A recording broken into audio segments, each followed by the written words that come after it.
Good evening, and welcome to Having a Drink with Mink, because there's no law against it. Yet. I'm your host, Jason Mink. Thanks for scrying us up. Tonight's episode is powerful fun, so make sure you're sitting on something absorbent and scuff-proof. I hope you have a nice beverage on hand. It would appear that I do. That's the stuff. First off, and 2023 wasn't the sweetest chocolate in the box, that's for true. However, it did provide us with this awesome calendar featuring the painted art of Earl Norham. I paid $1 for this, and I felt like I was stealing it. I mean, it's going to be right again in less than 7 years. In the meantime, I'll content myself with looking at the pictures. Born on April 17, 1923, Earl Norham saw military action in World War II with the 85th Regiment of the 10th Mountain Division, fighting German forces in the Norman Apennine Mountains of Italy. Wounded in action, he returned to America, where he began a long career in the graphic arts. Throughout the 1950s and 60s, Norham's art appeared primarily in men's adventure magazines, both as covers and interior illustration. His work could also be found in more mainstream publications like Reader's Digest, Discover, and Field and Stream. In later years, he provided covers for Marvel's black and white magazines, which is where I discovered him. His strong compositional skills and clear understanding of human anatomy made even superheroes believable decades before Alex Ross entered the medium. Norham's ability to paint the fantastic in a realistic fashion gives his work a timeless quality, even though the tough guys and dolls archetypes have largely fallen by the wayside. That said, his art still resonates all these years later, as evidenced by this here calendar. Sadly, it provides no information on where these images first appeared. Heck, aside from 2 tiny little lines on the bottom of the back page, it offers no information whatsoever. But what do I want for $1? After all, I get the art, and that's what's important here. One can linger over these images, losing themselves in the nuance until the scene comes into abrupt and shocking focus. Norham's paintings offer a window into worlds both real and imagined, light and shadow plays of turbulent or toward encounters in the streets or between the sheets. If you want to see more of Mr. Norham's work, check out our Fantastic Four video at the link below. It's a wild ride. Having recently downsized my living space, I've become acutely aware of just how much stuff I have. With this in mind, I've been passing on items that I might have otherwise snapped up on impulse. Here are 5 things that I didn't buy, but kinda wish that I had. We begin with the special edition cab driver from the folks over at Brother Productions. And if you're thinking, he looks familiar, well, then you've seen movies. An obvious homage to Robert De Niro's Travis Bickle from the cult classic Taxi Driver, this 1/6 scale figure will blow you away. Released sporting his iconic M1965 field jacket and distinctive mohawk hairstyle, Cab Driver is one impressive offering. The head sculpt is astonishingly accurate to the source material, with a top-shelf paint job adding to the realism. As this is the deluxe figure, it comes with 3 additional heads, which share the same sculpt but are differentiated by subtle paint variations. The figure comes with an array of film-accurate accessories. Not only are there 2 pair of sunglasses, one made of metal, but a badge, a patch, and the character's mobile arsenal. It's all here. The Smith & Wesson Model 29, the Smith & Wesson Model 36, the Smith & Wesson Escort with accompanying wrist slide mount, and the Astor Constable that Cab Driver carries in the waistband of his jeans. I'm not sure what happened to his boots. Those rainy New York nights are hell on leather. In the end, this was a dynamic representation of an iconic character that I simply couldn't justify buying. Instead, I had black coffee and apple pie with a slice of melted yellow cheese. I think that was a good selection. Next up is the DC Collectibles Green Lantern Power Battery. Sculpted 1-to-1, this full-size representation of the legendary power battery gave me a real charge. The metallic green paint was flawless and goes a long way in conveying the alien alloy of the lantern. The proportions are dead on, not exaggerated for effect, but remember, this is not a cosplay item, in spite of the wearable ring that it comes with. Sold in a heavy-duty laminated box, the lantern feels solid, but reviews show the material is prone to breakage, problematic for something you're sending halfway across the galaxy. The handle also cannot support the lantern's weight, and being a simple piece of bent metal, pops out easily. This one's built for display and not play, but that's not to say that it isn't fun. Hold the aforementioned ring against it and the lens glows an uncanny green. A very cool item if you're in the market for high-end replicas. Next up, the Mangalore Mountain Volcanic Fortress playset from Ideal. Only, it's really none of those things. The Mangalore line was sold on the idea the figures could be torn apart and reassembled almost like new. This is what's known in the advertising industry as a lie. Ideal was called on it by the Consumers Union of America, who almost gleefully tore the product apart both physically and in an article in their own publication, Penny Power.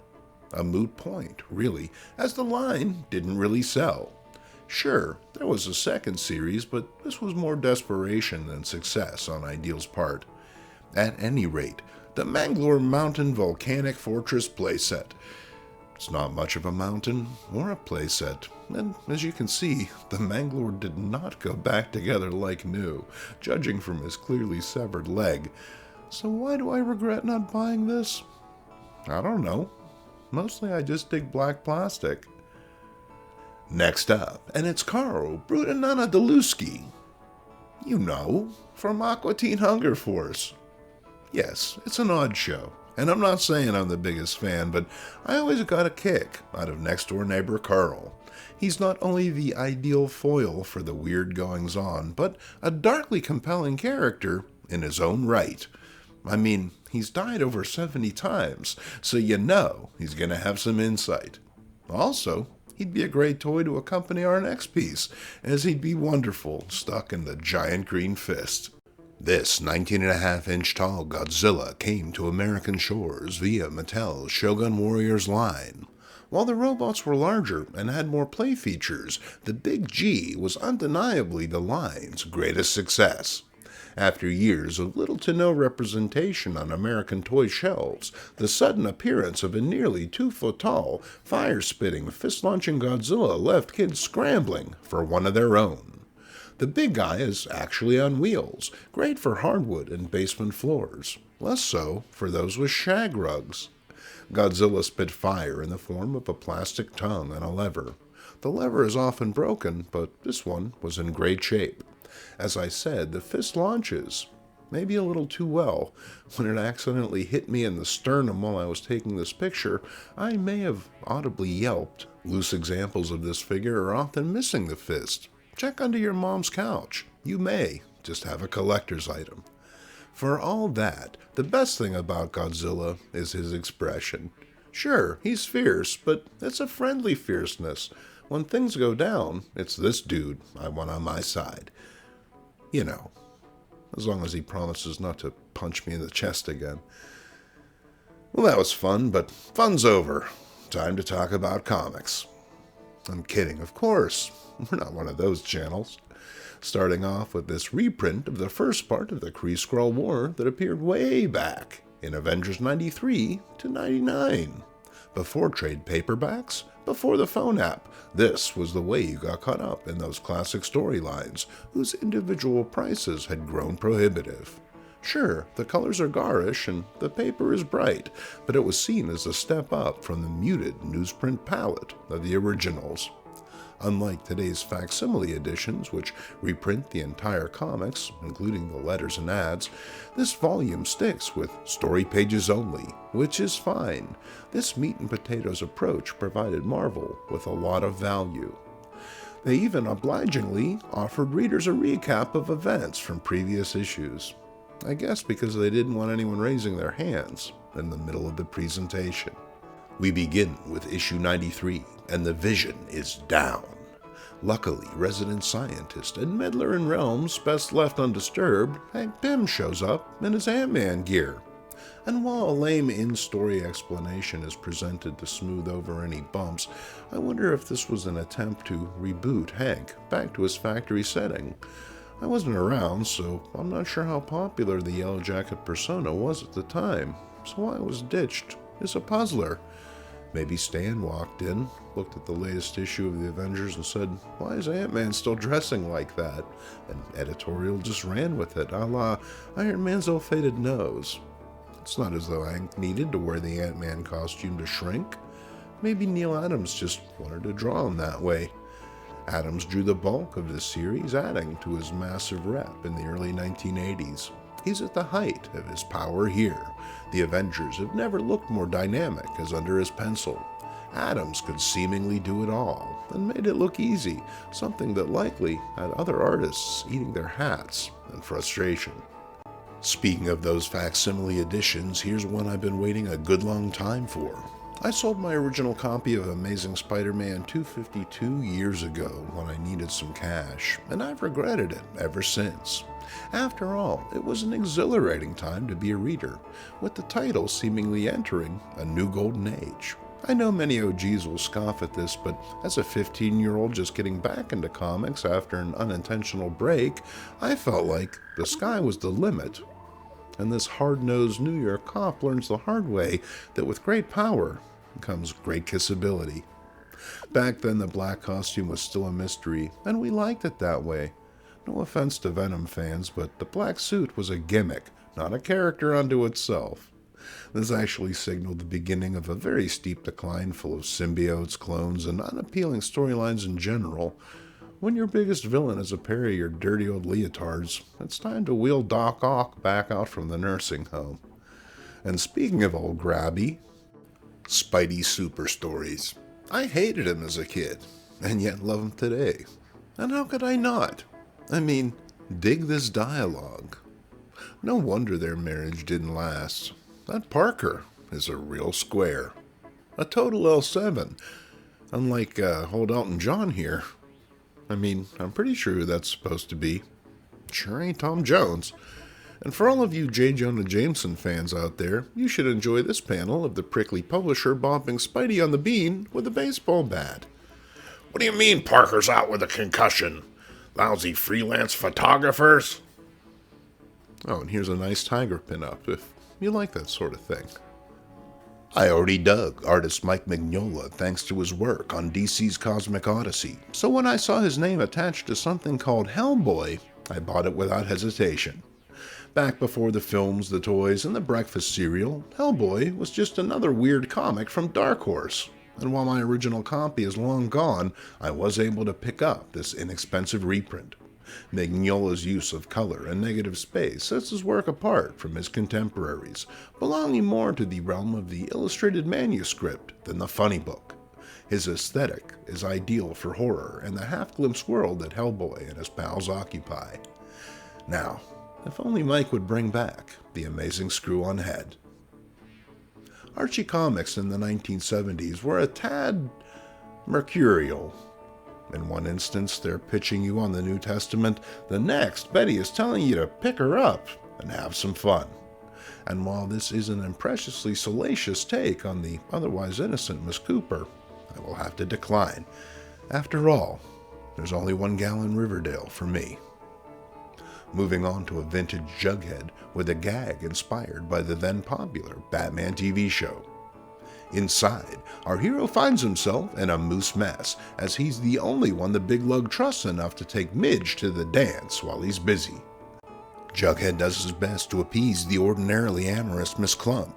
They rub elbows with their pals and do the twist, but when the call for chow comes, Midge isn't hungry, so Jughead waits until she goes to powder her nose before loading up. Unfortunately, there's no food left, a mortal blow to our lachrymose lead. He manages to waffle through the final heat, but when Midge plants a big wet one on him, well, you just know it's going to end badly. Nurse, give this man 400 cc's of chocolate malt on the double, and figure out a way to liquefy some hamburgers. He's going to need it, as in the final story of the issue, he breaks his own legs to avoid going on a date with Big Ethel.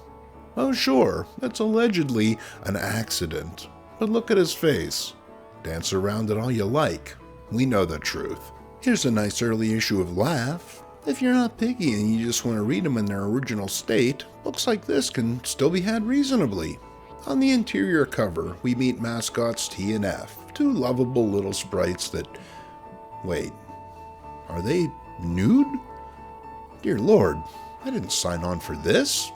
All I wanted was some lighthearted entertainment, and now I'm on a list somewhere. Oh well, at least you're on there with me. I call top bunk. Speaking of freezy treats, in the days before air conditioning, the popsicle was an essential part of summer. I get that. But what gets me is this ad featuring some of the big stars of the time. Senior Wences, Paul Winchell, and Jerry Mahoney, and Olsen and Johnson, the legendary Hells of Poppin' Boys. This was teen culture back then. Freaky puppet shows and vaudeville. No wonder America went crazy for the Beatles. One more Archie that I wanted to show you is this early Big Ethel appearance. While the concept of the awkward teen is still clearly present, she's yet to become the shambling, Grendel-esque horror that would haunt these books for decades to come. Speaking of, I grew up on Evil Dead. The first two, specifically. Army of Darkness is fine. It's a fun movie full of great gags and quotable lines, but it was Evil Dead and its follow-up, Dead by Dawn, that made me the odd-dented can that I am. John Bolton is the ideal artist to bring this classic film to print. Almost photorealistic takes on the characters give way to a vivid, pulsating saraband of pulpy gore. Unfortunately, the writing really gets in the way. Scenes that need no explaining have clumsy expository dialogue jammed in. This sort of thing is best handled with a minimum of text. When you have a storyteller like Bolton, there's no need to elucidate. After all, the movie's already made. It doesn't really make sense to manufacture dialogue where there was none, just for the sake of words. Now, where's my boomstick? Marvel was never one to give up. If Mad was selling, then dang it, they were going to have a humor title too. So what if it felt like a cheap rip-off? Spoof is just that, a book that satirizes popular culture like movies, music, and the like. Frogs takes on the horror film of the same name, playing the over-the-top echo messaging for cornball humor. And that's not a bad thing. I read this on a bus after a long day at work and laughed out loud a few times. Yes, I'm that guy. While a movie like this is easy picking for mockery, the comic makes the best use of the premise, delivering some amusing kills. Rounding out the book is The Partridge Family, a tale exploring the seedy underbelly of teen stardom. And while the first story in this issue is fairly mild, this offering bristles with scorn. It almost feels like Frank Zappa wrote it between scores, a caustic tirade on the industry that may just be a little too insider for many of the book's intended readers. Throw in a few obligatory cameos from the Duke and Cookie Monster, and you got yourself a stew going. At least the likenesses are decent. Susan Day is lovely, even in caricature form. Alright, confession time. I've never read an issue of Flaming Carrot.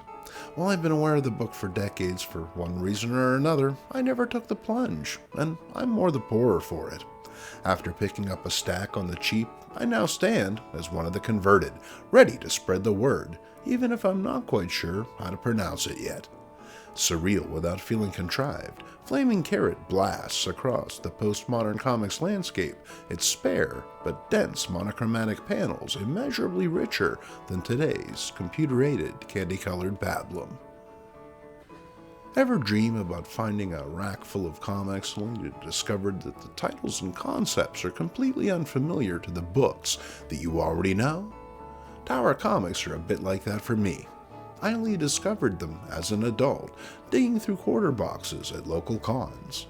The brainchild of legendary creator Wally Wood, the Tower line of superhero books featured characters like Dynamo, No Man, and Mentor, who was presumably alive with pleasure. Here, we encounter the deadly and deceitful Iron Maiden. Gotcha, lover. Guess we know how she got her job. Only she's in love with Dynamo or something, always helping him escape at the last minute. A tried and true formula, but weed? Less so. And no, this guy isn't all about the dank nug. He's a tobacco smoker. You know, back when it was still healthy. Here he decides that he's tired of being a Thunder agent and opts in to the superhero game. Now maybe I've just been reading too many Archies, but he really feels like a bitter and over it Jughead Jones. And to go out on a high note, I present to you the Weed Wagon. Mommy, look at the funny man. Shh, Ralphie, he can't help it. Great stuff. All right, well, thank you for joining us on this episode of Having a Drink with Mink. Here's to many more. I'll see you next time. Cheers.